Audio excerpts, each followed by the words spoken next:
I wanted to cast it, talk about a little about the balance recently with the scarabs, and this has been something that's been happening. This doesn't have to do with the naval balance at all, but it's something that's happened recently that we need to explore a little bit and just kind of show what's going on. Yeah, so a while back, recently, a week or two ago, or in the last couple weeks, Orion did a patch where he buffed Scarab because everyone was asking for a Scarab buff. So he's like, all right, I want a Scarab buff. I'll go with a Scarab buff. And so he patched him, specifically the beam of the Scarab. Everything else of the Scarab works the same. He just buffed the beam. Well, earlier he gave double their armor a while back, but how it was now, they weren't able to do enough damage, so things were able to kill them, right? But with the change, oh, this is the wrong one. My bad. While we're talking here, but the change was the beam. Now it tracks the target. It does splash damage, and I think it does more damage. And so it's a great buff for the Scarab. Unfortunately, it was a little bit too much. I think we found out there. This one. Scarabs now can decimate just about everything if they're in enough numbers, and um, I mean, they still can die to scorpions, but if you just pump out a bajillion probes, you're fine. And that's another thing. Like if you have 100 probes attached to one scarab, they can basically take everything. Now you can, if you had like five ships, you could mac it. Okay, so Baron's here playing the Navy. Shield Nova's playing this one. Green Cat playing Oni. Orion's playing Navy. Looks like Orion's, where's he going for? Top of, there, okay. I'm playing the Brutes, and Chrono is playing the Army. Looks like he's going 4 and 4, then I think he switches to 5 and 5. Yeah. Oh no, 6. Maybe he's gonna look differently. No, 6 and 6. Interesting. Okay.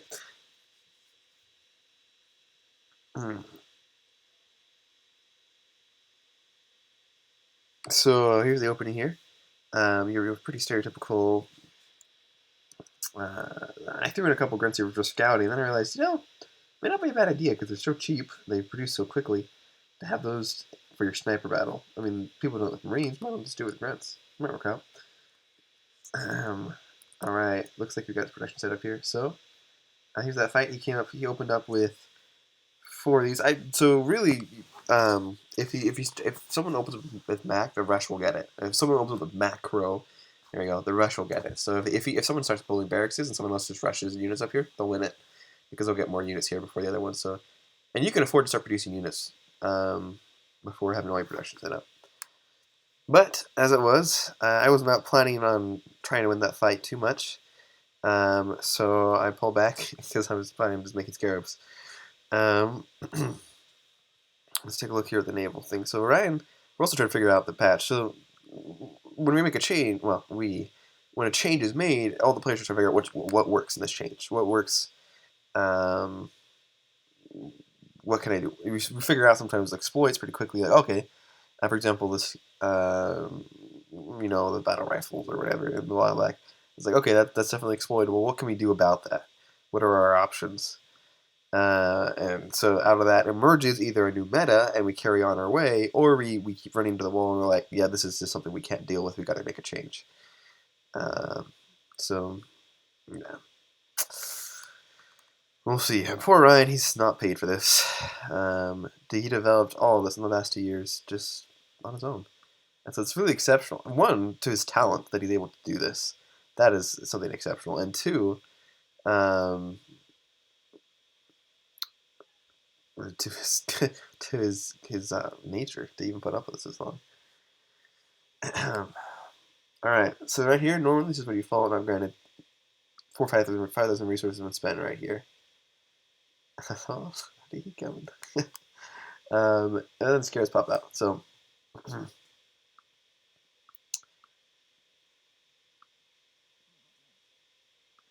And he had even more scorpions behind it. So he's saying, look at that money, spending it all. That's great. Now I'm moving in here. See, they're not unkillable. Like there goes one to these scorpions here, and the second one's gonna make it because he's got a little bit longer because he had those probes are backing it, but he certainly was able to trade there much better. No, he can't tell which one is producing the scare, so he couldn't be able to know to come snipe it. But I was worried about it. I was worried he would come and snipe it because these things take so long to make. but now with the with the pro backing it, this is something that this concept is actually not new. Most recently, within the last couple of weeks, it was been Rogers used it, but I think I even remember using it even earlier than that, or at least attempted to be used earlier than that. But now with the double armor, it's viable. It works. I would not suggest this as a strategy because it is because it's not great. It's no fun to play against because there's very little you can do. If you like a challenge, sure, but that's what I would suggest here. So I'm setting these up here because I want the beam facing towards them, so it's not because they take a while to turn. That's free damage. So I'm trying to get them to sit up in a position where I like where they're at. There it is, and this is where you realize that 30, 20 probes here are able to just melt units. That's a problem. Um, when that unit should be dead and you're just out healing it with probes. You could clean that up with like a single spark with a shotgun, sure, and then you can clean up here. So yes, this is counterable. I was thinking about it while I was playing. Like, oh, well, if you just kill all these probes, that's true. But they are pretty cheap and easy to reproduce. So you could have won that and then won the fight. But then there's another one here. Look at it here. He's spending all his money. He's okay. So he's doubled up here on Scorpion production. But no, he's spending all his money. It's not a player error. He could double up maybe on rockets and scorpions, but I wouldn't think the rockets are so negligible anyways. It wouldn't work because of the double armor. Rockets wouldn't be really viable. All the probes are gone though, so these scorpions are able to get some damage done in here.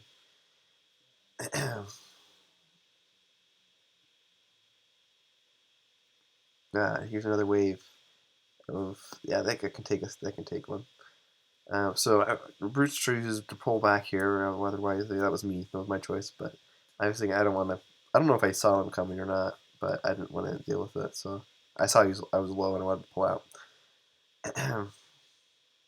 There's a locust here helping out, so which helps when the scorpions don't just run them down and squish them when they have something there to kind of they can poke. So it's kind of nice to actually have almost a covenant version of artillery. It's a turtle. Looks like we have a fight over. So the ODPs are going up here from Green Cat. Green Cat, interesting enough, just chose to go for a naval approach. He has some units here. Oh no, never mind. But he's getting these prowlers here and the rest, which are a significant investment. And granted, they only cost 1,000 now because of the half price everything update. But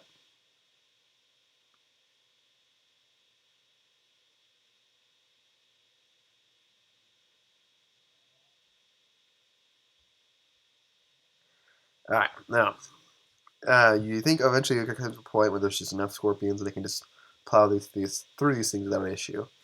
If it was just scarabs, probably, but because they're hunters and locusts too, these are all the anti-armor. The scarabs are just the front line. These are support here because these are scary. These are scary when they have something this tanky that can just take this damage here. Watch this there. It's just something. Could he commit and probably get one? Yes, but you would lose all your units in the process. Now I will say something. Kodiaks could deal with this. I will see that later, but Kodiaks are able to deal enough damage. Uh, I didn't realize that was a thing. It's just whoa, it's cool. So deployed Kodiaks, this one right here, can deal 200 damage. Yeah. Is that against armored? Yeah, 258 damage, just period, unless versus shields. So if you pull in here with a ton of these and just lay into it, 250, you could chunk it for almost 1,000 if you had 5 of them, right? Sorry, 4 of them. Just 4 Kodiaks could chunk this thing for 1,000, which is significant. When you're looking at here, these are only doing the train 350, but they have to deal with some armor.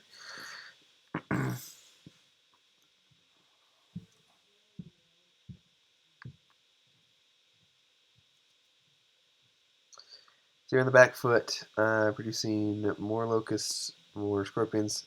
I set this one up here just in case he ever came south. I'm trying to flank because I realized the way these face is determinate. If you land behind these, they have to turn around and try to get you. So they just have the same risk as ODPs, the same weakness. If you just kind of flew, and there's no AA here except for the scarabs themselves, but a sport user could take that. So Oh, there's the fight. Yeah, where you can see, he did try to come around too, and I was ready for that. But if you just load these up like a support cruiser with a bunch of scarabs, you could try to jump here behind it and get it done.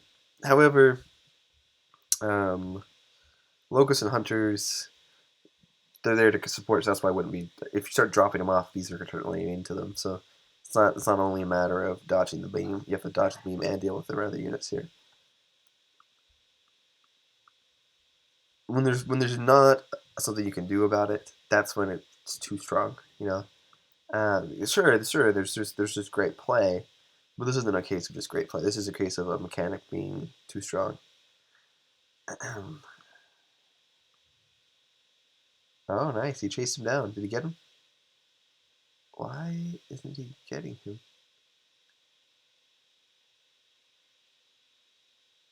Oh, he would have. He totally would have. If this second CSO hadn't spawned, he totally would have gotten him.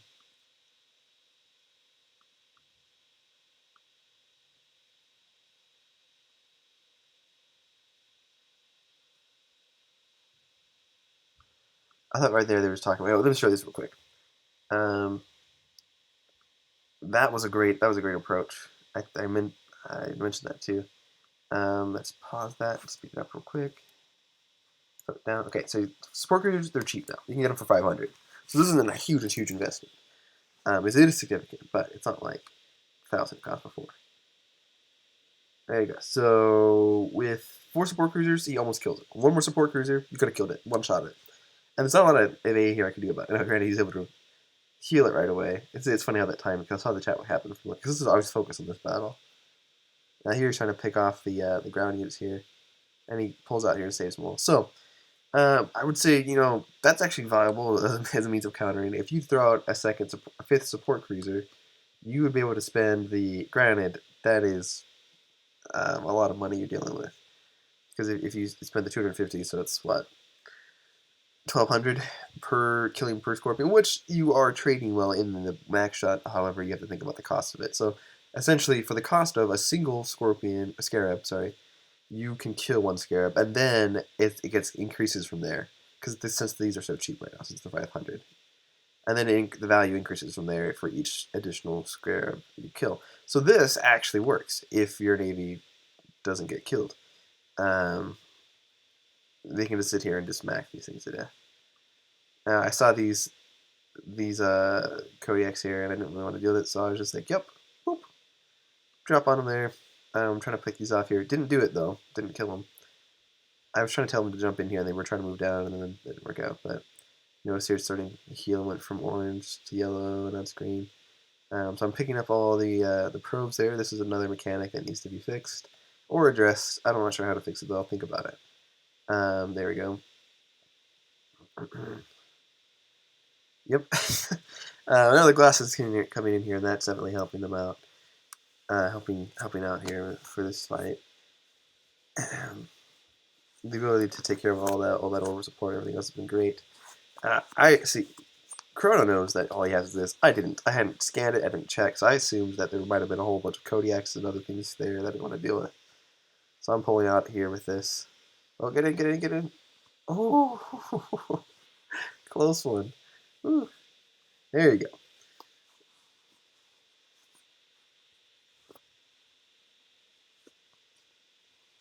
There you go. CSO spam. So yes, this is another issue we've been talking about recently, and I'll get back to that in a bit.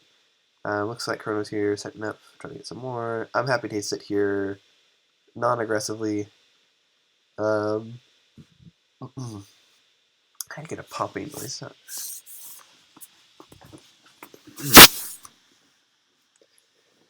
Making a note to get a popping noise. I guess while we got a low, I will talk about that.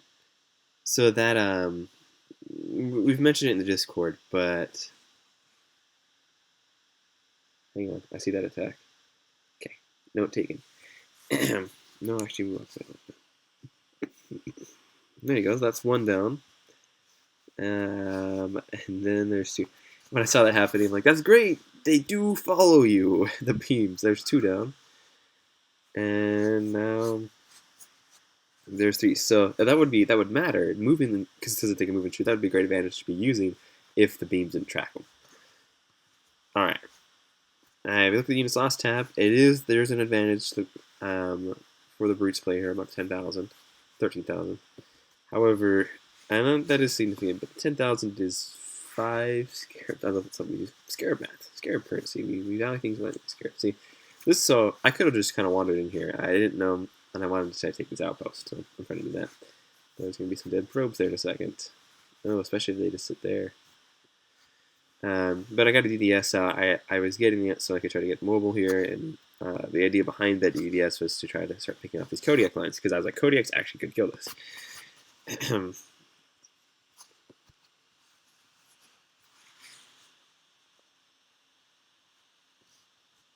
And let is the wrong term.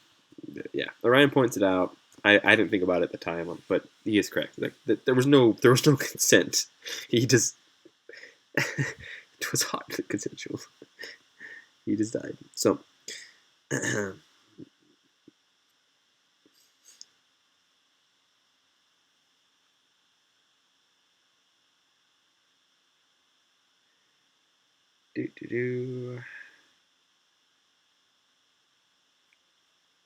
I'm trying to say that they're pulling in. Okay, so that naval fight we just saw.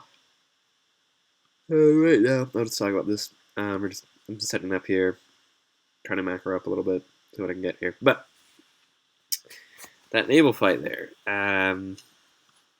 the cost trade comes in the term of production. I think I mentioned this before. It used to be, a shipyard would cost half of a decent ship.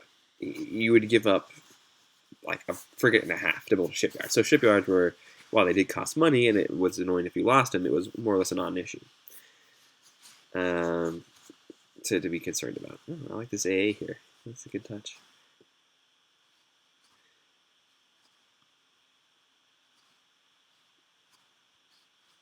Oh, I like that. Nice follow there. So, maybe it comes down to, and this is something I can't talk about just yet because I don't really have a lot of experience I haven't put a lot of effort into understanding it just yet, so I can't explain it. But there is a theory I have. This isn't science yet, or isn't something I actually. But there's a connection between the money you have and how effectively are you spending it, right? And that comes down to your production. That's not a theory that I've had. That's just a principle of StarCraft. And applied in this situation to the naval fight, it's that sort of theory is that it's how well can you spend your money consistently, and it seems to be the sweet spot is if you just get a handful like this, like 7, 5 starports, and you start making ships that cost about 2,000 per, because then you can produce pretty consistently something with pretty good value. In order to get to the point where you can just mass produce frigates, you need an absurd number, and frigates aren't that. For example,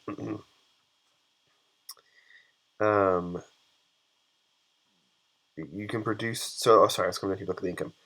So with 75 income, you can make a frigate every 2 seconds. You can afford one every other second, and you can keep doing that in order to be at a rate where you can produce something every other second. It takes 50 seconds to make. So you need 25 shipyards before you can be producing at maximum income for your frigates. That is a massive investment now. And granted, you never just make mass frigates. You do frigates and cruisers. Okay, so and that increases significantly when you start looking at cruisers. That's okay. That's a jump of like almost twice as much. However, it doesn't. It isn't quite. I haven't. Thus far, I haven't seen it in a situation where that trades very well against the Covenant. Here we go. These masks. Nothing can really be done to stop these right now. You can pick them in orbit. Yeah, but nothing can be done there. Oh, you just missed me losing a carrier full of 5. Oh no, no. Good, we haven't missed it. You're about to see me losing a carrier full of 5 scarabs. I was like, oh, they're gone. Oh no. So this AA was a great touch. I love it because of what it does here. So I'm coming in here trying to get some damage done. I drop one, and then this was like the worst place to drop it because I was trying to pick off these Kodiaks right here, and then you're like, boop, and it pops.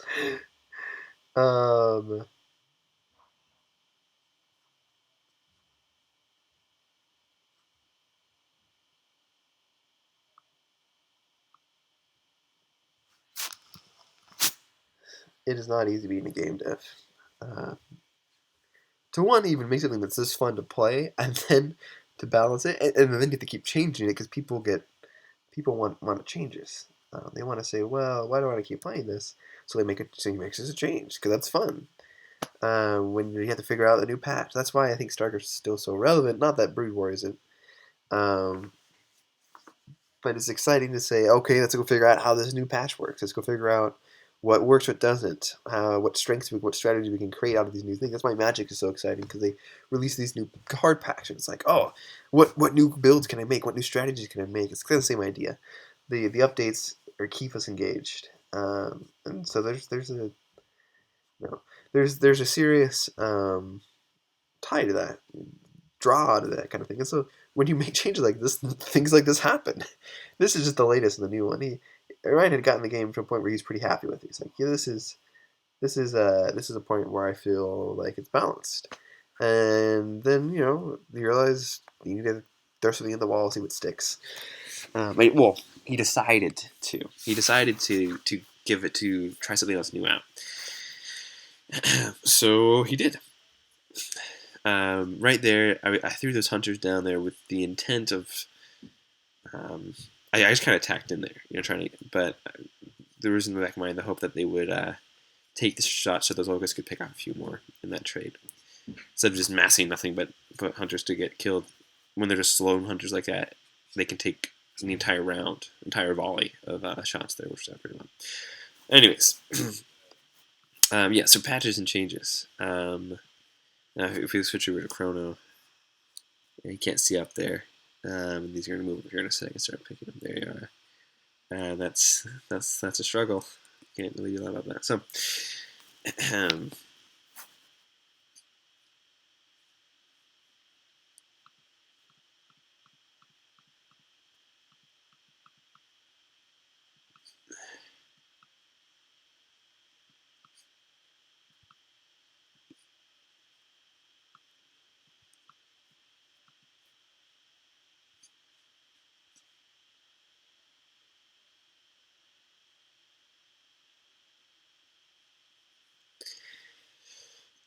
sorry about that really long pause. I was just got lost in thought. Okay, remember what I was casting. Yes, I don't. That's kind of the. I was having thoughts in my head and I lost myself. I was really grateful for Baron here coming here and picking those off because there wasn't a lot I could do about that. Let's look at the production tab here and see what's coming. More scarabs. Okay, he's making 5 more of those. Okay.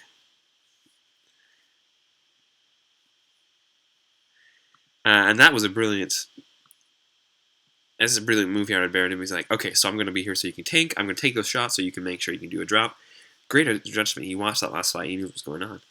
And I thought it was a pretty quick solution to a pretty necessary problem. And he even gets in some glassing here, which is great. Which is wonderful. So these things are wonderfully tanky. I'm jumping up here, just doing a blanket one in that direction. These aren't set up. Oh, that would have been deadly for me if these had been set up. But yeah, jump down. Plenty of brutes here to take the shots. Locusts or Scarabs getting the jobs done. Locust 2 helping out a little bit. Hunters as well. And we're starting to approach in here. Meanwhile, yeah, these Leech is using his Scarabs here to. No, he cleaned Kaiseti, no more Mjolnir, and he's Mjolnir. And now he's moving over to Arcadia and doing the same there. Ryan, I think he is trying to make a comeback. Interesting. Cruiser Destroyer, new build. I like it. Oh, I was talking about that earlier. Yeah, he's added on some more there, but we're still not quite to the efficiency. He's floating 4,000. Granted, he's making destroyers, so they don't take a lot of resources. At this point, he kind of. I wouldn't. Looks like those were either killed. They were. Oh, and no, there they are. They weren't killed.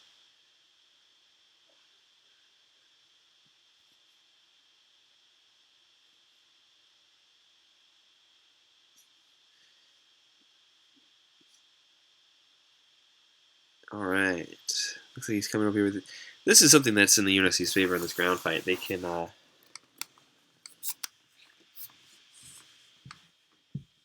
pick off those ones.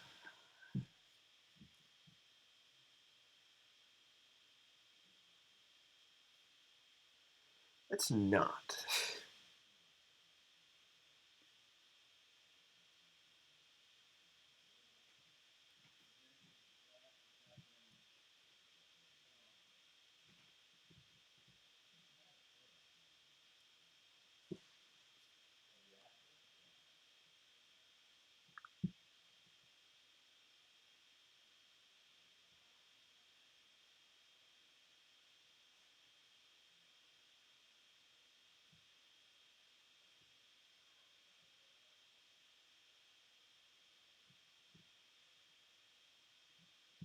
Cool.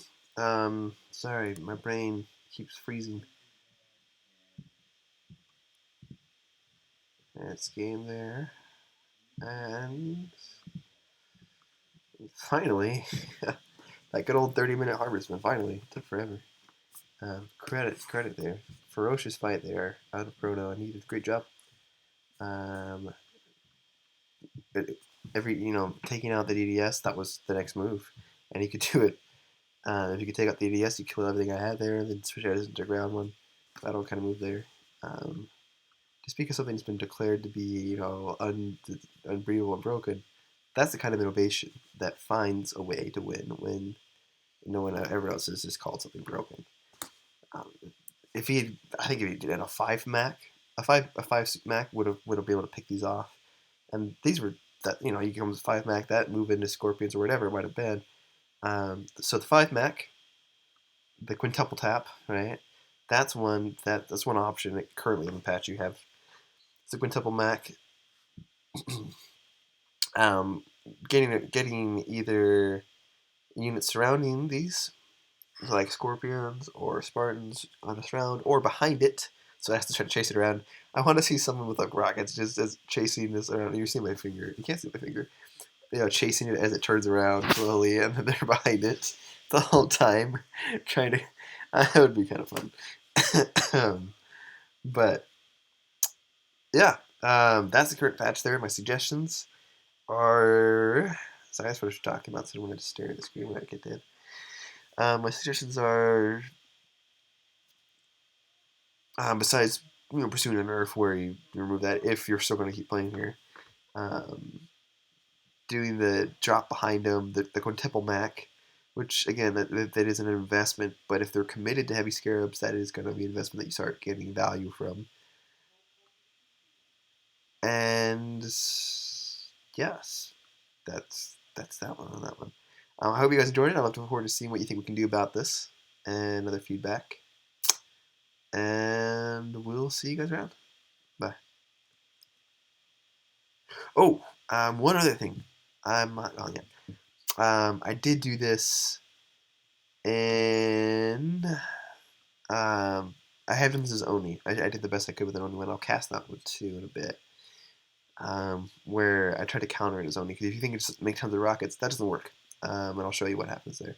Lasers are your best bet as Oni now with the new scarabs. You can one-shot a scarab with like 20 or 10 or so Spartans with lasers, and that's great. And then you can just pull back and keep picking them off there. But it's still eventually they'll just get right on top of you, and then it doesn't matter. Okay, so yeah. Okay, now we're done. Sorry. All right, see you guys.